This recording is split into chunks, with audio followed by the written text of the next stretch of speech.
sacrifício vivo, santo e agradável a Deus, que é o vosso culto racional. E não vos conformeis com este mundo, mas transformai-vos pela renovação do vosso entendimento, para que experimenteis qual seja a boa, agradável e perfeita vontade de Deus. Amém. Vamos orar, queridos. Pai, muito obrigada por mais uma noite no teu altar, por mais uma noite que podemos estar aqui na tua casa, rendendo louvores, te agradecendo, engrandecendo o teu nome, podendo estar aqui dizimando, ofertando, e também estar aqui, Senhor, ouvindo a tua palavra, recebendo do que o Senhor tem para as nossas vidas nessa noite. Me usa como um canal do teu fluir nessa noite, Senhor, que possamos verdadeiramente captar a mensagem que o Senhor tem para a nossa vida nessa noite, através desse texto, em nome de Jesus. Amém. Eu gostaria de pedir que vocês pudessem se assentar e mantenham suas Bíblias abertas nesse mesmo texto, por favor.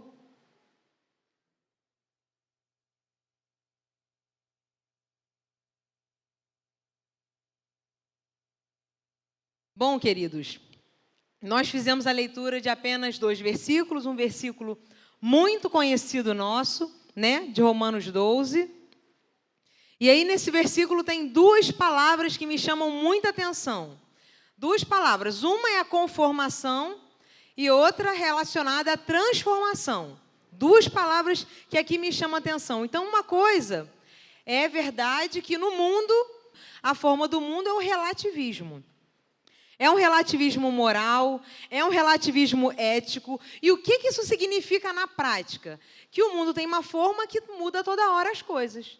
Hoje, o que é verdade hoje, amanhã é mentira. O que é mentira hoje, amanhã é verdade. O que não tem importância ontem, amanhã vai ter muita importância. O que ontem era errado, amanhã está certo.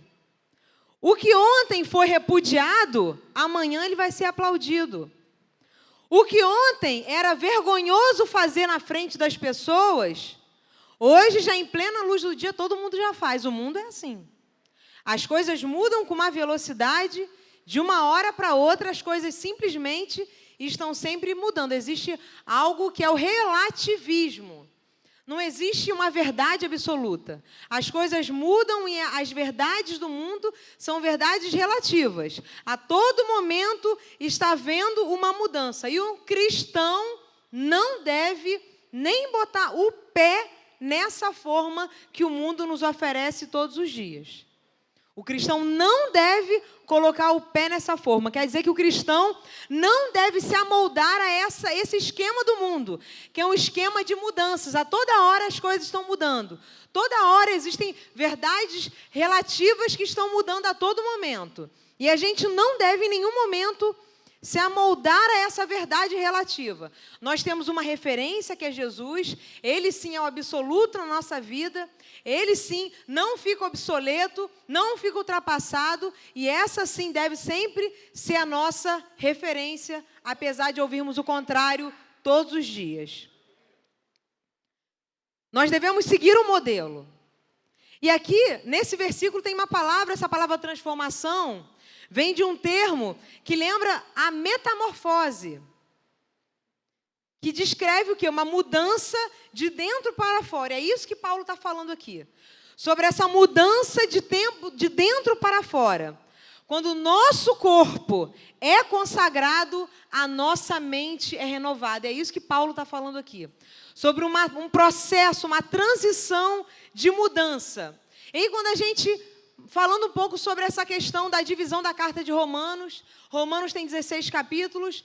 Do 1º ao 11º, do 1º ao 11, ao 11º capítulo de Romanos, a gente vê muito a parte da doutrina, da base, do credo. Mas a partir do capítulo 12 ao capítulo 16, a gente vê a parte prática, aonde nós inserimos ali a nossa vida. Não só entendemos ali a teoria, entre aspas, a doutrina, mas compreendemos como a doutrina se encaixa na nossa rotina do dia a dia. E Paulo começa a exemplificar várias coisas que nós precisamos praticar com essa doutrina sendo exemplificada no nosso dia a dia a partir do capítulo 12. Então, o capítulo 12 fala sobre muitas coisas relacionadas à prática do cristianismo, a prática, a verdade do dia a dia. Então, Paulo sempre começa assim, falando sobre a teologia, e a partir do capítulo 12 ele fala sobre a ética. Ele começa falando sobre a base, até o capítulo 11, depois ele começa a falar sobre a conduta, o dia a dia. Ele fala sobre o credo e depois fala sobre o comportamento. E a partir dessas mudanças de base e sobre comportamento, é isso que nós vamos falar sobre esse tema hoje. Hoje eu quero, dentro desse versículo, falar sobre relacionamentos. E aqui hoje a gente vai passar do que nós lemos, da nossa doutrina, e vamos entender a prática dos ensinamentos de Deus para a nossa vida, no nosso dia a dia, dentro desse assunto, o assunto dos relacionamentos. Então, hoje, o tema de hoje é falar sobre vida transformada, mente transformada. Vida transformada, relacionamentos transformados. Então, da mesma forma que Paulo foi da parte da teoria, vamos dizer assim, da doutrina, e partiu para a prática, da mesma forma hoje, nós vamos tentar entender o que esse versículo fala e, a partir daí, encaixar isso dentro da nossa prática, do nosso dia a dia. O que esse versículo está nos ensinando sobre relacionamentos. E a primeira coisa que eu gostaria de falar sobre a mudança de relacionamento, uma mudança de vida, quer dizer, uma mudança de relacionamento. E o primeiro relacionamento transformado que nós temos é o nosso relacionamento com Deus. E aí eu queria que você revisse de novo aí na sua Bíblia, desse uma olhada novamente nesse versículo 1 que a gente leu. Está falando assim: rogo-vos, pois, irmãos, pela compaixão de Deus, que apresenteis o vosso corpo em sacrifício vivo, santo e agradável a Deus, que é o vosso culto racional. Quando a gente lê nesse versículo a palavra apresentar, significa apresentar de uma vez por todas. Paulo está falando aqui sobre uma entrega definitiva. Aqui Paulo está falando sobre entregar o seu corpo como um sacrifício vivo. Aqui a gente está falando sobre uma entrega definitiva. E a partir do momento que a gente entende o plano de salvação, que a gente se converte, a gente entende o que Deus fez conosco, nos tirou das trevas, nos transportou para o reino do Filho do seu amor, nos tirou das trevas e nos colocou em um lugar, uma posição maravilhosa. Nós simplesmente, hoje, podemos ser chamados filhos de Deus através do sacrifício de Jesus Cristo. Jesus já fez um sacrifício e Paulo está discorrendo sobre esse sacrifício de Cristo do capítulo 1 até o capítulo 11. E a partir do capítulo 12, a gente tem que começar a entender que Jesus já fez o sacrifício. Agora, o que nós precisamos sacrificar? O que cabe a mim e a você sacrificar todos os dias? E aqui é isso que Paulo está falando. Que nós precisamos entregar a nossa vida, nos oferecer completamente, integralmente, de uma vez por todas, definitivamente, como um sacrifício vivo diante de Deus. Mas o que isso quer dizer? O que isso quer dizer, você se entregar como um sacrifício vivo? Quando a gente pensa nessa palavra sacrifício, a gente remete à ideia de morte, não é verdade? Que quando alguma coisa é sacrificada, aquela coisa morre, né? Quando a gente sacrifica, por exemplo, um animal, o que acontece com aquele animal? O animal morre, não é verdade? Quando alguma coisa é sacrificada, a vida vai embora, em troca do sacrifício. Mas aqui Paulo está falando sobre um sacrifício vivo, ou seja, você vai ser entregue, mas você não vai ser morto. Você vai continuar em vida, mas numa vida não de morte, mas numa vida de renúncia. Quando Paulo fala sobre uma vida de sacrifício vivo, quer dizer que você não vai morrer para Deus literalmente em corpo, mas quer dizer que as suas vontades, os seus desejos, isso sim vai morrer para Deus. Vai morrer para você, para que a vontade de Deus se sobressaia na sua vida. Então, quando Paulo fala sobre sacrifício vivo, quer dizer isso. que você precisa viver uma vida de renúncia. Renúncia das suas vontades, renúncia dos seus desejos, uma vida de renúncia. Quando Paulo fala sobre sacrifício vivo, fala sobre uma vida de entrega. Fala sobre você viver nesse mundo, mas você não pertencer a este mundo. Fala sobre você ser um cidadão da terra, mas na verdade você ser governado pelas leis dos céus. Lembrando que nós somos peregrinos aqui. Nós temos regras aqui na terra a serem seguidas porque nós somos cidadãos dos céus. Mas nós devemos ser governados, todas as nossas atitudes da nossa vida deve ser governado pela lei do céu. E é isso que Paulo está querendo dizer quando ele fala sobre uma entrega plena, de uma entrega total. Ele fala sobre uma entrega plena, de uma entrega total, quando você se relaciona profundamente com Deus. E a referência que você tem na sua vida é dos absolutos que Deus mostra, Deus nos ensina através da palavra de Deus. Não dos relativos que o mundo nos oferece a todo momento. O que é o relativo do mundo? Não tem nada a ver. Tá tudo tranquilo. Isso aí não tem nada não. Todo mundo faz isso. Isso é o relativo do mundo. Mas quando nós vivemos essa vida em sacrifício vivo diante de Deus, quer dizer que você não vai morrer fisicamente, mas o que vai morrer vai ser as suas vontades e os seus desejos a cada dia, para que você possa verdadeiramente ter essa vida de entrega, essa vida de renúncia. E é isso que esse versículo está falando. Que Jesus nos convida a uma vida de renúncia. E existe um outro versículo, que está lá em Lucas 9, 23, que fala sobre esse convite de Jesus, que é o convite de uma vida de renúncia. Lucas 9, 23 fala assim, e eu também vou ler o capítulo 14, 25, para quem quiser me acompanhar. Então, Lucas 9, 23 diz assim, dizia a todos, se alguém quiser vir após mim, negue-se a si mesmo, tome a cada dia a sua cruz e siga-me. Lucas 14, 25 diz assim, grandes multidões o acompanhavam, e ele voltando-se lhes disse, se alguém vem a mim e não aborrece o seu pai, a sua mãe, a sua mulher e seus filhos, e a seus irmãos, irmãs, e ainda a sua própria vida, não pode ser meu discípulo. E qualquer que não tomar a sua cruz e vier após mim, não pode ser reconhecido como o meu discípulo. Então, esse convite ao sacrifício, esse convite a uma vida de renúncia, esse convite a uma vida de abnegar as nossas vontades, Jesus também fez.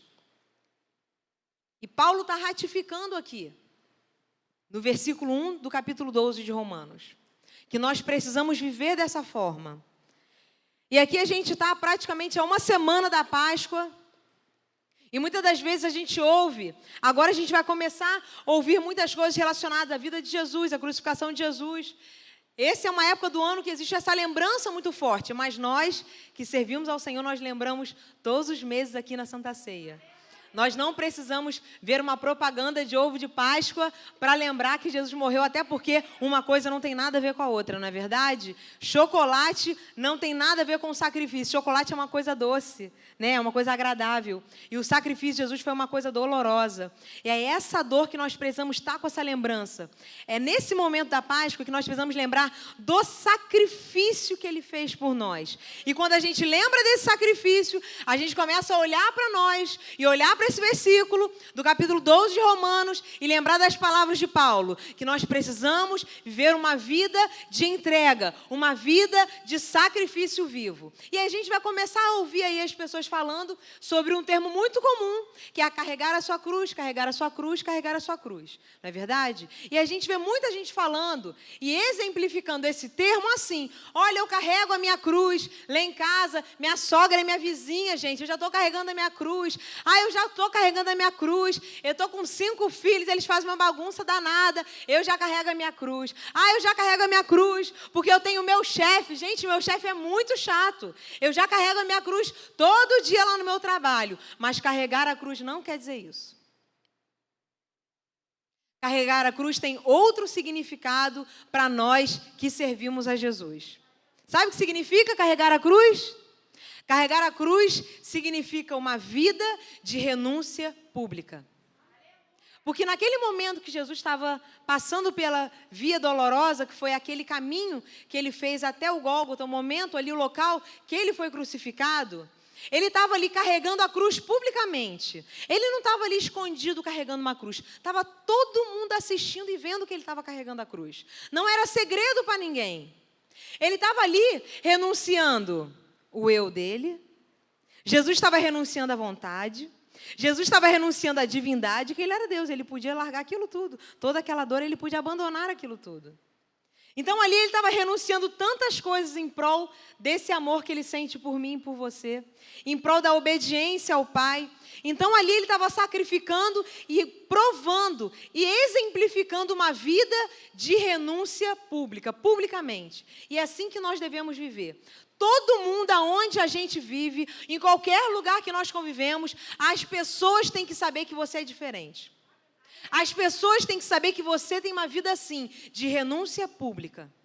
Você renuncia o quê? Você renuncia àquela conversinha, que às vezes tem aquelas palavras desagradáveis que os homens lá do seu trabalho, né? Joga aquela conversa fiada, com aquelas palavras ali, que às vezes não é muito agradável. Você renuncia a esse tipo de conversa, você já se posiciona falando que você não é homem desse tipo de conversa. Quando sexta-feira o pessoal te chama para o happy hour e fala lá que vai ter um monte de menininha que não sei o que lá, e você renuncia a esse tipo de convite, porque você tem uma mulher em casa, você é muito comprometido, você entende a aliança e o compromisso de santificação que envolve o casamento. Então as pessoas já sabem que você tem uma posição de renúncia pública em relação a esse assunto. Você renuncia às suas vontades. Gente, porque o inimigo não bota gente feia na sua frente não, gente. Não é verdade? Não bota não, gente. Não bota não. Só bota aquele homem bonito, musculoso, que fala que você é linda, só bota assim, gente. Só bota aquela mulher lá bonitona, com tudo em cima lá, falando toda se querendo. O inimigo só bota a gente assim. Não bota a gente mais ou menos não, gente. Gente, o inimigo é profissional. O diabo não é amador, não. Vocês estão achando que ele é o quê? Não tem ninguém amador no mundo profissional, no mundo espiritual, não. Não tem amador, não. O negócio é muito sério, porque põe em risco uma coisa chamada eternidade. Eternidade, na verdade, a nossa mente ela é difícil de conceber, porque é uma característica de Deus. Então, quando você fala em eternidade, é difícil a gente entender, porque você tira 1 trilhão de anos da eternidade e ainda assim continua sendo eternidade, e é difícil a gente entender alguma coisa que não tem início nem fim. Para a nossa mente finita, é difícil compreender esse tipo de definição. Então, aqui, quando a gente fala de processo de santificação, de luta com o pecado, a gente está lidando com a eternidade, com a nossa salvação, com uma eternidade com Cristo ou longe dele. Então, o inimigo não brinca nesse assunto de querer te tirar do seu caminho que você está indo para o céu, da sua eternidade com Jesus. Então, o inimigo não brinca nesse assunto, não. Não brinca nesse assunto. E nós devemos levar muito a sério isso. Tudo que refere à nossa vida com Deus, à nossa vida de renúncia. Então, da mesma forma que Jesus fala que cada um deve seguir, tomar a sua cruz, quer dizer o quê? Cada um deve ter a sua vida de renúncia. Renunciar à sua cruz, levar a sua cruz. A Bíblia fala, todos os dias.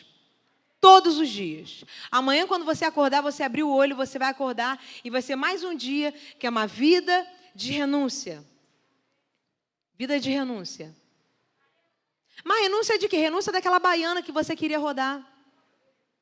Aí você vai ter que renunciar a essa baiana que você queria rodar e você vai respirar. Né? A gente estava falando ontem lá na oração das mulheres. Ontem eu estava falando sobre Romanos 12.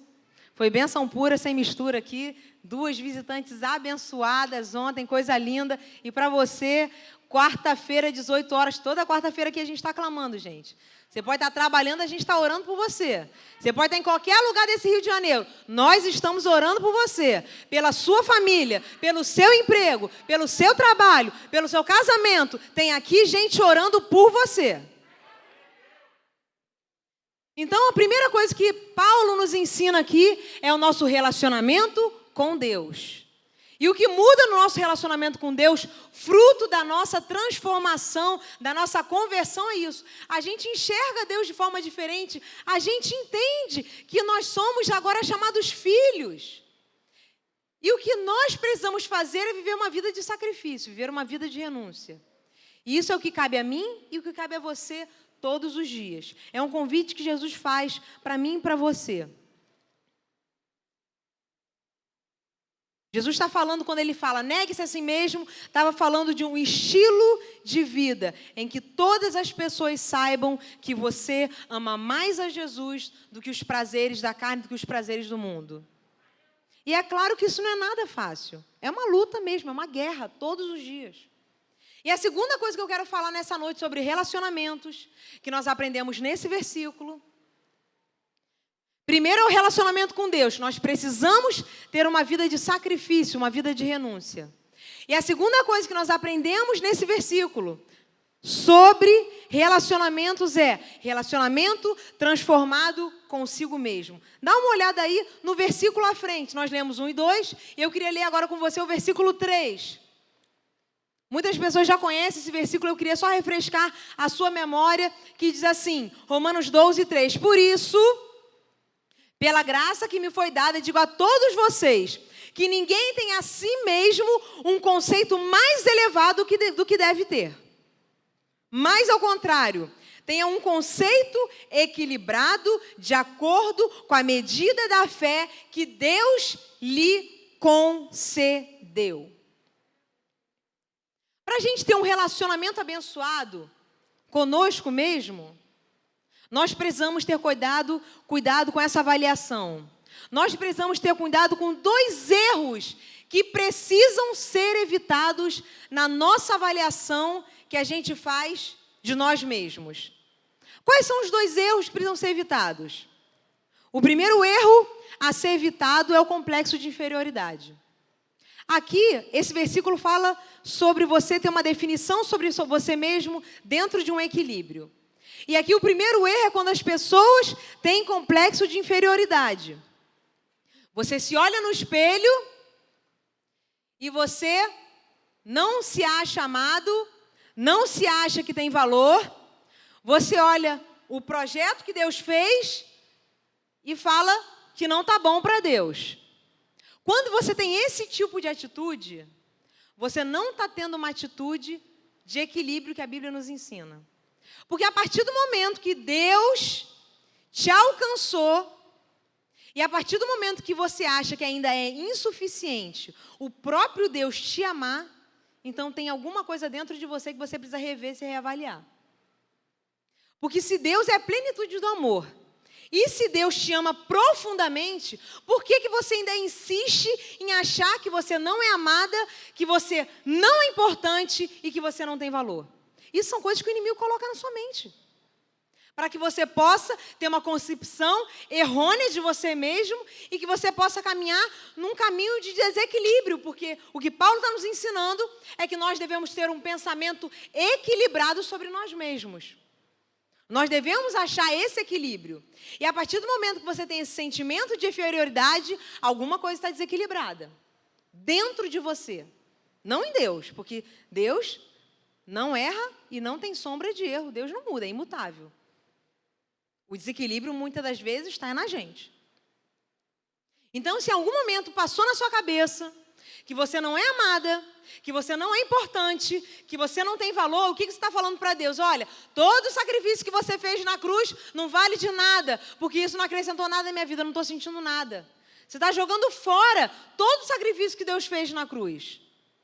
E a gente não deve agir assim. Quem somos nós para falar uma coisa dessa para Deus? Que não foi válido tudo que Ele fez por mim e por você.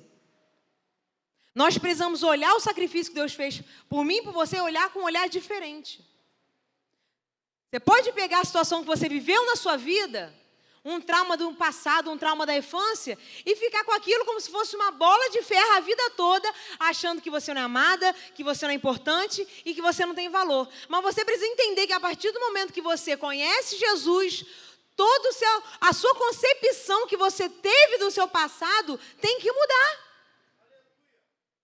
Senão, daqui a 30 anos, você vai continuar repetindo. Ah, eu não sou amada. Ah, eu não sou querida. Eu não sou importante. Por que você fica repetindo esse discurso? Se Jesus já morreu por você, se Ele já deu a vida por você, se você já está numa igreja amorosa, se tem líderes de células que cuidam de você, se tem uma liderança que cuida de você, se tem pessoas que estão importando com você, o que falta mais?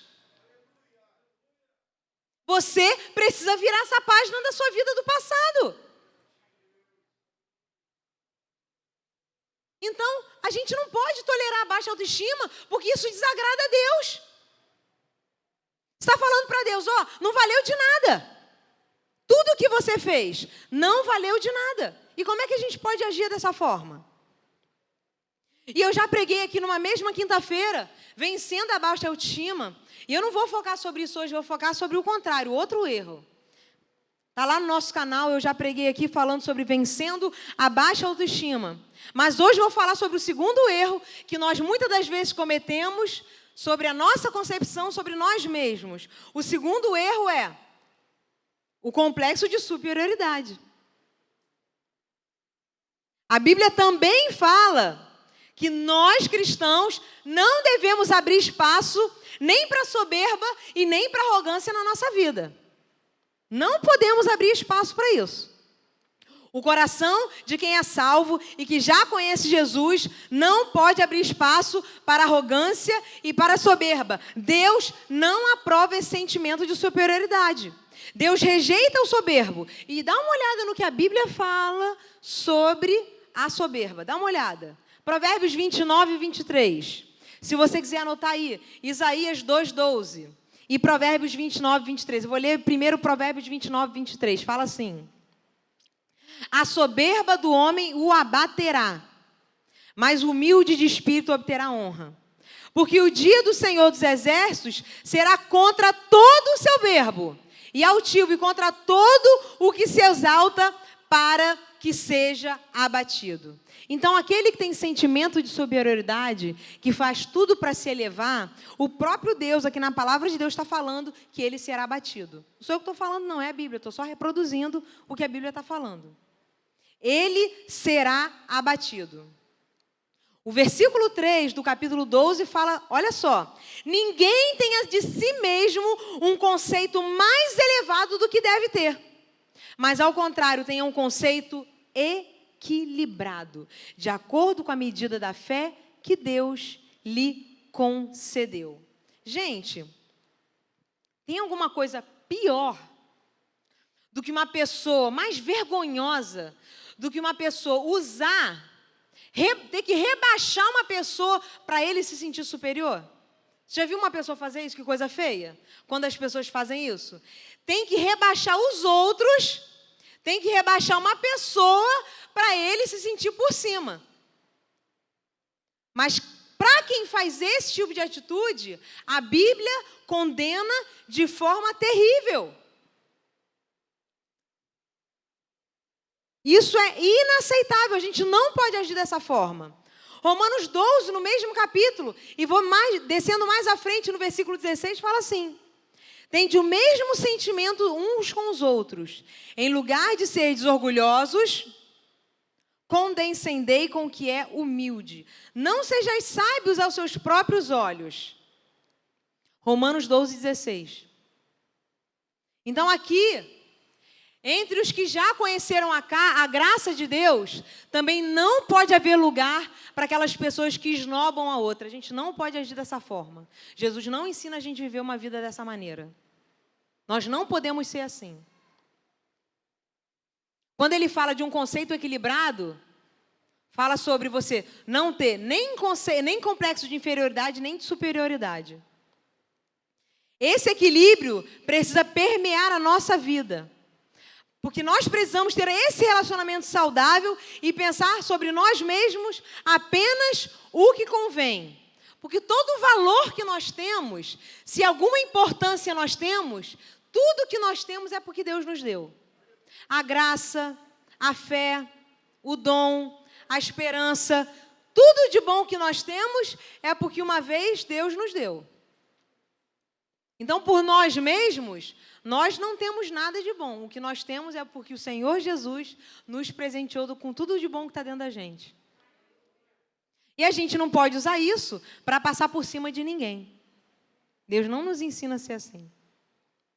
Nós precisamos ter equilíbrio. E a terceira coisa que eu gostaria de falar nessa noite é sobre ter relacionamentos transformados com o próximo. Então, eu falei primeiro sobre relacionamento com Deus, falei sobre relacionamento de você com você mesmo, consigo mesmo, e relacionamentos transformados com o próximo. E eu vou dar uma lida nos versículos de 9 a 10, nesse mesmo capítulo, se você quiser me acompanhar. Está dizendo assim, Romanos 12, versículos de 9 a 10.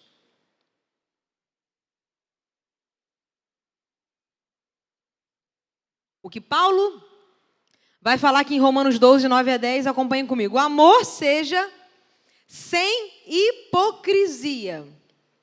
Detestai o mal, apegando-vos ao bem. Amai-vos cordialmente uns aos outros com amor fraternal, preferindo-vos em honra uns aos outros.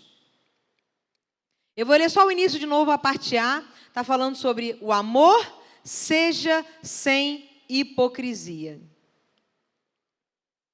Então, depois que a gente conhece a Jesus, começa a caminhar com Jesus a cada dia, aprendendo a cada dia, nós aprendemos que o amor deve reger os nossos relacionamentos. E já que nós temos uma vida transformada, os nossos relacionamentos vão ser transformados, e uma marca muito importante que eu e você devemos ter é o amor. Que o amor seja sem hipocrisia. O que quer dizer isso?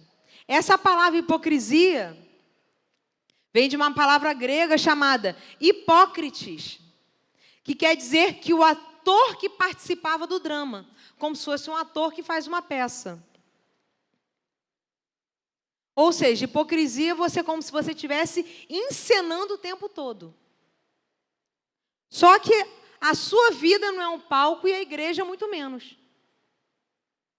A Bíblia nos ensina que nós precisamos ser verdadeiros. E quando ele fala que nós devemos ter um amor sem hipocrisia, quer dizer que o nosso discurso deve condizer com as nossas palavras. Ou seja, o que a gente fala deve condizer com as nossas atitudes. E é da mesma forma que Paulo, dos versículos de 1 a 11, falou sobre doutrina, e depois ele começou a falar sobre a prática. Eu agora vou começar a falar um pouco sobre a prática desse versículo.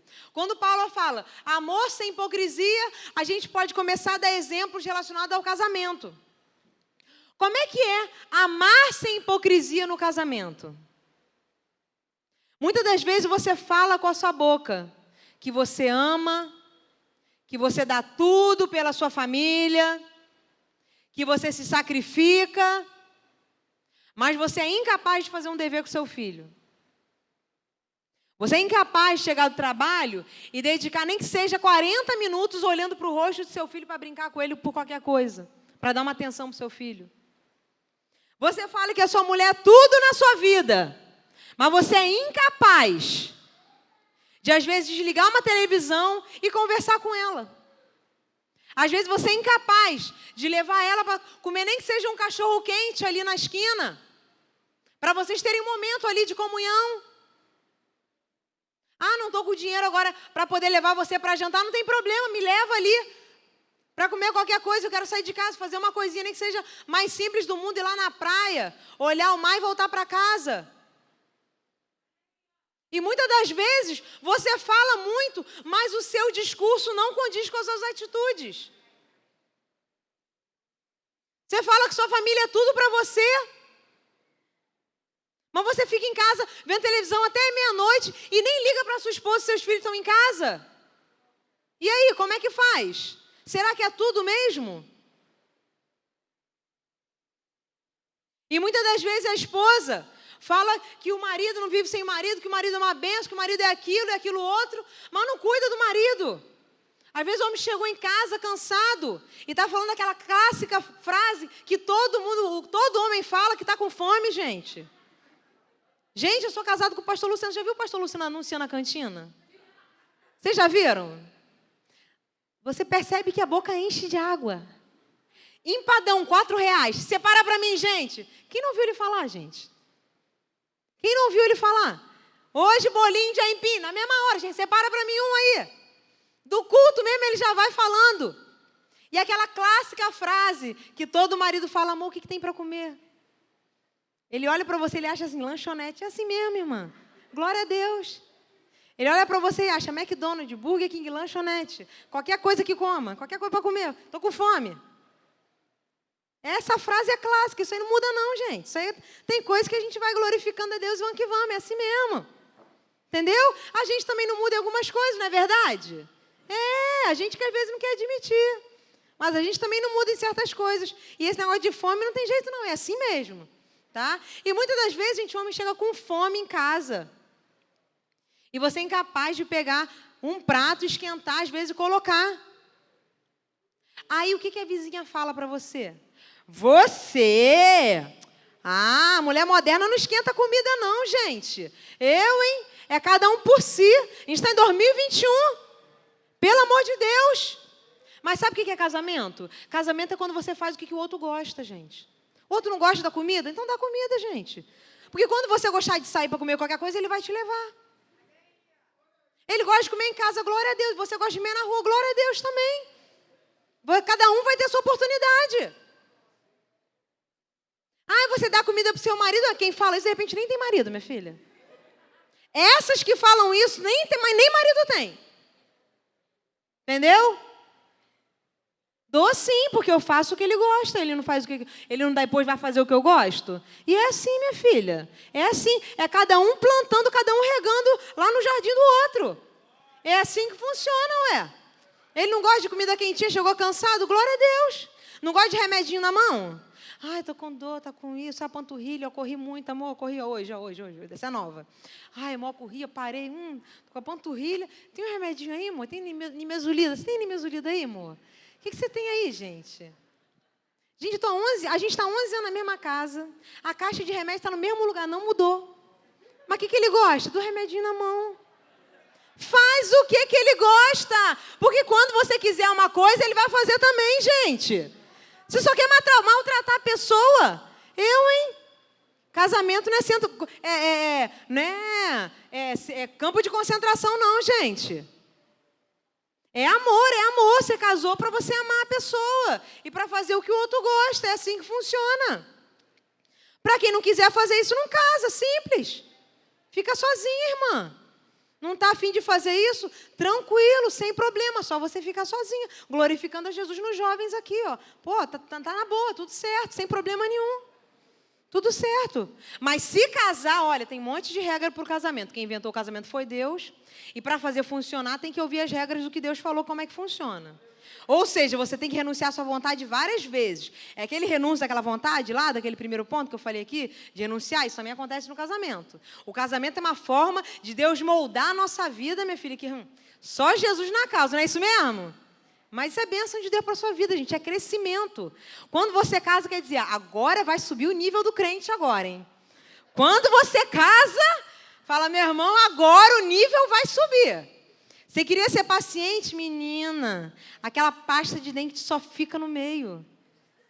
Por 10 anos, aquilo ali vai acontecer. Isso tudo é Deus moldando você, irmã. É tudo Deus moldando. Não é enganação, não. Isso é tratamento de Deus para a nossa vida. É aprendizado. Deus está mudando o grau da nossa vida. A gente vai precisar ser mais paciente e mais um monte de coisa, mas é isso aí. E aí que eu estou falando sobre casamento. Que o discurso tem que condizer com a nossa prática. Casamento exige renúncia da sua vontade, dos seus desejos. Não é verdade? Isso faz parte. É assim.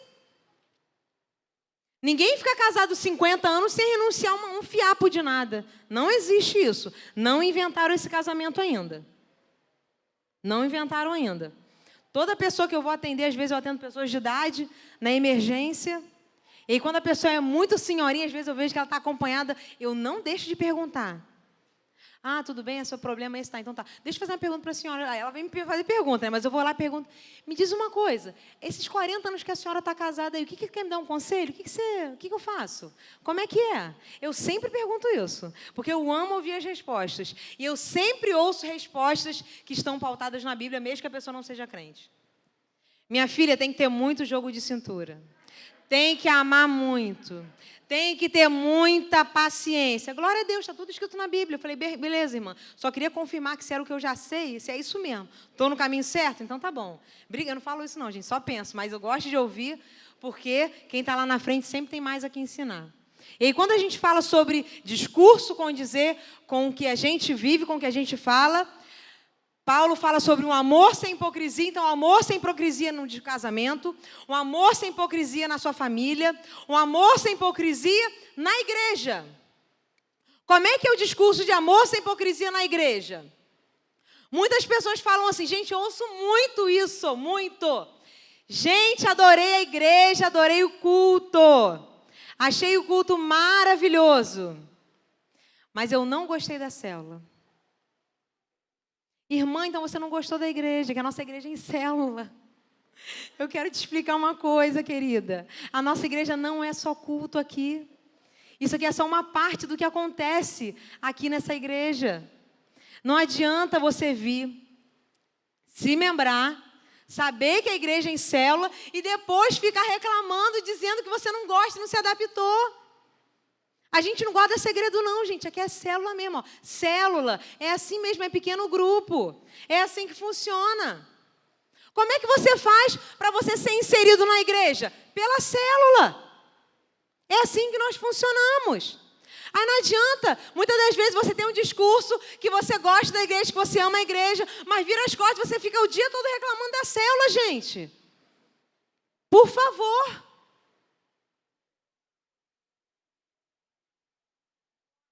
Misericórdia. Se você se adapta à nossa igreja, glória a Deus, você é muito bem-vindo a estar aqui conosco. Mas se você está sempre infeliz e chateado com a célula, como é que faz para você frutificar aqui? Triste, aborrecido? Não dá, meu irmão. Fica muito difícil. Porque aqui é um lugar, é uma igreja, que é um lugar que você tem que escolher criar raízes. Aqui é para você criar raízes. Não é só para você gostar do culto. É para você criar raízes. E como faz para você criar raízes na comunidade eclésia? Frequentando uma célula, frutificando, falando de Jesus, ganhando alma, fazendo evangelismo. Sábado tem evangelismo, batizando as pessoas, retiro de impacto. O nosso ciclo é esse, não tem segredo. Evangelismo, célula, retiro para não crente, que é retiro de impacto, batismo. 2 vezes no ano você vai ver esse ciclo. Assim como as estações do ano, primavera, verão, outono e inverno, você vai ver nessa igreja as estações da célula e as estações da igreja. Com retiro de impacto, com as sequências da célula e com o nosso batismo. Você sempre vai ver aqui. Então, para você frutificar aqui e para você ficar feliz aqui, aprofundar as suas raízes aqui, você precisa frutificar e entender que para ser inserido, você precisa estar dentro de uma célula. Para que você possa aproveitar tudo que a célula e tudo que a palavra de Deus, tudo que a comunhão tem para os irmãos aqui. Porque quando você participa do culto, você não consegue captar tudo que a igreja e que a palavra de Deus tem a oferecer na vida de um monte de gente aqui, gente. A célula cuida, na célula você consegue, você tem o seu pedido ouvido, você tem os seus irmãos ali que abraçam. Quantas pessoas receberam apoio durante toda a pandemia numa célula ano passado, da nossa maior dificuldade? Quantos irmãos foram abraçados o ano inteiro pelos irmãos da célula? Aquele pequeno grupo ali que te abraça, e é maravilhoso isso.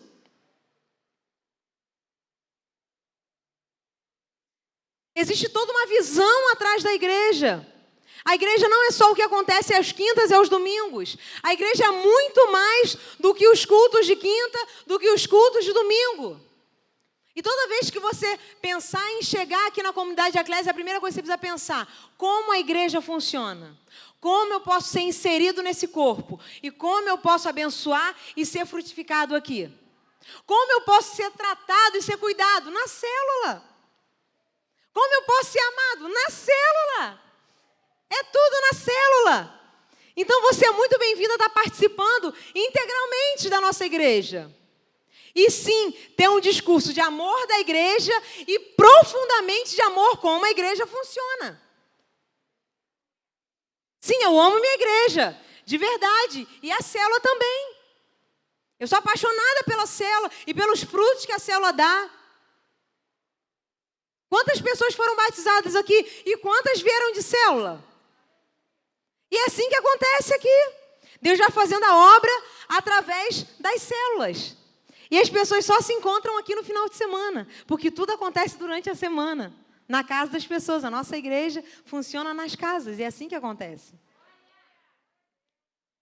E muitas das vezes, nós não temos um discurso que não condiz com as nossas práticas, com as nossas atitudes. Olha só Salmo 105, versículo 5. Aquele que difama o seu próximo às escondidas, eu o destruirei. Aquele que tenha olhar altivo e coração soberbo, não o suportarei. Gente, eu vou ler a parte A desse versículo. Olha o peso dessa parte A. Porque a palavra de Deus é muito séria, tá, gente? Nós precisamos verdadeiramente alinhar o nosso discurso à nossa prática. Aquele que difama o seu próximo às escondidas, eu o destruirei. O que muitas vezes difamar o próximo às escondidas? É fofoca, né? Às vezes a pessoa está na sua frente e você fala que ela é uma bênção. Olha, ela é ótima. Nossa, ela é metida, né? Ah, ela entrou metida, né? Se mete em tudo, gente. Como é que pode uma pessoa ser assim? Meu irmão, como é que pode você ser assim? Estou falando que a Bíblia condena pessoas assim, gente. Eu estou lendo o Salmo 101, versículo 5. E por que eu estou lendo esse versículo aqui agora? Porque eu estou falando sobre a importância de você alinhar discurso com a prática. Muitas das vezes nós falamos muito das pessoas. Sabe aquela pessoa que tem muita opinião? Muita opinião sobre muita gente a dar? Aquela pessoa que sabe falar de todo mundo, tem opinião de todo mundo para falar.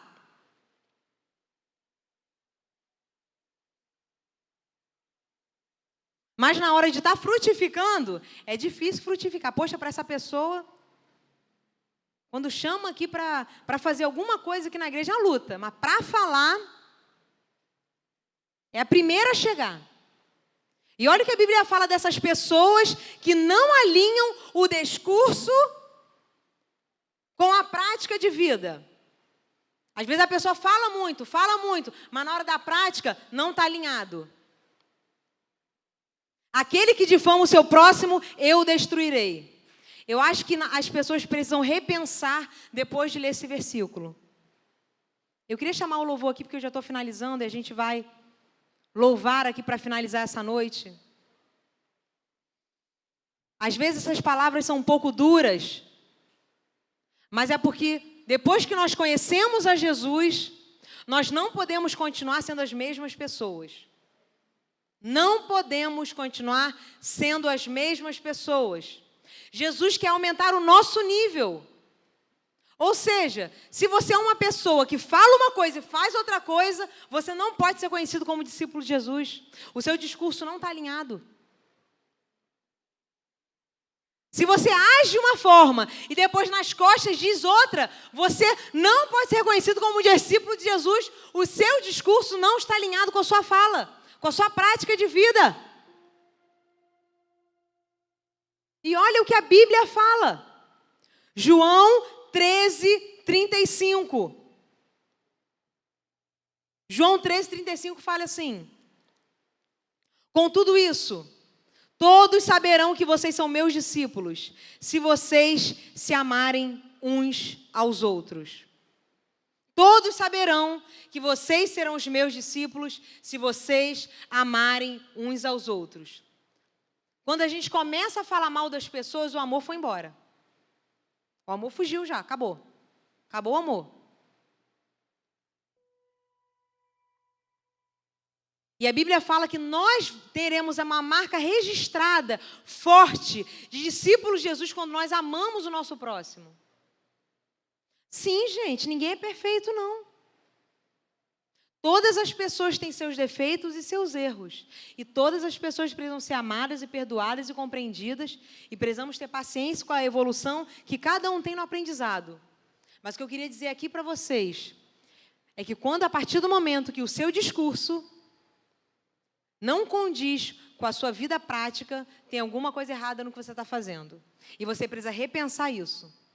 Porque difamar qualquer coisa, pessoas, igreja, maneira de ser de qualquer pessoa,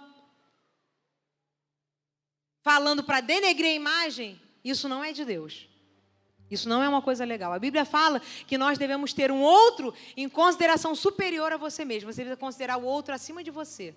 É assim que a Bíblia nos ensina.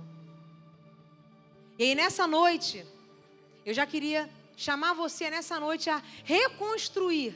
Talvez se o seu relacionamento com Deus, ou com as pessoas, ou consigo mesma, tem alguma coisa distorcida, tem alguma coisa errada, e você precisa construir algo novo, reconstruir.